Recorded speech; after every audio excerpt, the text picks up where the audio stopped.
Syedaralun, fenomena mengemis online di media sosial TikTok yang menjadi perbincangan warganet ikut disorot oleh Menteri Sosial Tri Risma hari ini.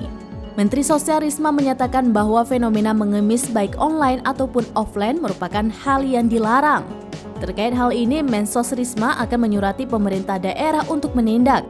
Hal ini disampaikan oleh Risma saat ditemui di Tambun Selatan, Bekasi pada Minggu 15 Januari 2023. Risma mengatakan surat imbauan kepada Pemda saat ini tengah diproses.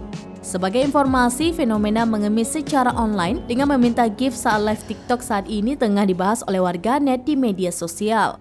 Mereka menyoroti tindakan sejumlah kreator yang melakukan siaran langsung dengan kegiatan ekstrim atau tidak wajar. Bahkan dalam tindakan ini sejumlah lansia juga ikut diberdayakan. Hal inilah yang membuat sebagian warganet merasa resah. Beberapa konten yang kerap dipakai untuk mengemis online ini antara lain adalah mandi lumpur ataupun berendam di air dalam waktu yang lama. Para oknum ini memanfaatkan fitur GIF yang ada di TikTok agar bisa ditukar dengan uang.